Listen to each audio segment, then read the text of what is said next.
Samantala, handang-handa na ang House Prosecution Team para sa presentasyon ng Senado ng Articles of Impeachment laban kay Vice President Sara Duterte sa June 11. Ang detalye alamin sa report ni Mela Lesmoras.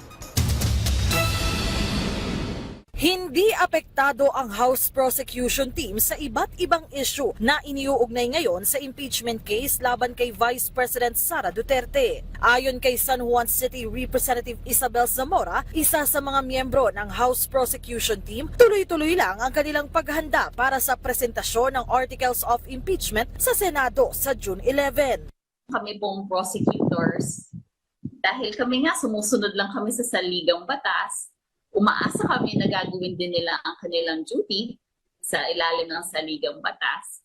Aminado si Zamora na ikinagulat nila na may binubuong resolusyon sa Senado para maibasura na ang impeachment kahit wala pa mang paglilitis. Pero hindi raw sila magpapatinag lalo pat labag naman ito sa batas. I was shocked that there would be such a document going around, considering that the mere drafting of this document shows that they were willing to violate the Constitution, the supreme law of the land. So that in itself is very shocking for all of us.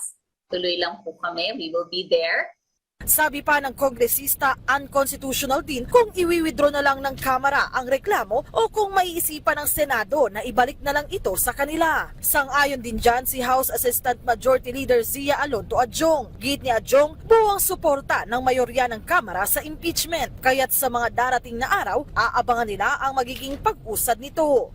100% po behind ang majority of the members of the House of Representatives. Now the people is looking up to the Senate for clarity and transparency. And I think very obvious naman po na lahat po ng mga tao, they deserve to know the truth. Si House Deputy Majority Leader Paulo Ortega una nang nanindigan na hindi sila dinidiktahan ni House Speaker Martin Romualdez sa usapin ng impeachment, taliwas sa ipinapakalat ng iba.